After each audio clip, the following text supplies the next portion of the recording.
പശ്ചിമേഷ്യൻ സമാധാന ചർച്ചകൾ അപ്രതീക്ഷിതമായി റദ്ദാക്കിയതിന് പിന്നാലെ ഇറാൻ പുതിയ വാഗ്ദാനവുമായി തന്നെ സമീപിച്ചു എന്ന് തള്ളലുമായി എത്തിയിരിക്കുകയാണ് അമേരിക്കൻ പ്രസിഡന്റ് ഡൊണാൾഡ് ട്രംപ്.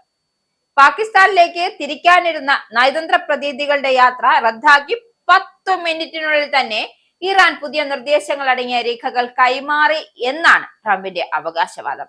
അവർ ഒരുപാട് വാഗ്ദാനം ചെയ്തിട്ടുണ്ട്, പക്ഷെ അതൊന്നും മതിയാകില്ല. ഇതായിരുന്നു ഫ്ലോറിഡയിൽ മാധ്യമപ്രവർത്തകരോട് സംസാരിക്കെ ട്രംപിന്റെ പ്രതികരണം. ഇറാൻ ആദ്യം നൽകിയ രേഖകൾ തൃപ്തികരമല്ലായിരുന്നുവെന്ന് ട്രംപ് വിശദീകരിക്കുന്നു. എന്നാൽ ചർച്ചയിൽ നിന്ന് പിന്മാറുകയാണ് എന്ന് അമേരിക്ക പ്രഖ്യാപിച്ചതോടെ അവരങ്ങ് പേടിച്ചുപോയി. മിനിറ്റുകൾക്കകം കൂടുതൽ മെച്ചപ്പെട്ട മറ്റൊരു നിർദ്ദേശം ഇറാൻ മുന്നോട്ട് വെച്ചു എന്നാണ്. അതായത് ആദ്യത്തേതിനേക്കാൾ മികച്ചതായിരുന്നു രണ്ടാമത്തെ രേഖയെന്ന്. പക്ഷേ തങ്ങൾ ആഗ്രഹിക്കുന്ന തലത്തിലേക്ക് അവർ അങ്ങോട്ട് എത്തിയിട്ടില്ല എന്നാണ് ട്രംപിന്റെ നിലപാട്. ഇറാന്റെ ഭാഗത്ത് നിന്ന് ഈ പെട്ടെന്നുള്ള ഒരു മാറ്റം അമേരിക്കയുടെ സമ്മർദ്ദ തന്ത്രങ്ങളുടെ ഫലമായി ഉള്ളതാണ് എന്നതാണ് ട്രംപിന്റെ അവകാശവാദം. ഏതായാലും ഇറാൻ ഭരണകൂടത്തിനുള്ളിൽ കടുത്ത ആഭ്യന്തര കലഹം നടക്കുന്നുണ്ട് എന്ന് ഗുരുതരമായ ആരോപണവും ട്രംപ് ആവർത്തിച്ച് വ്യക്തമാക്കുകയാണ്.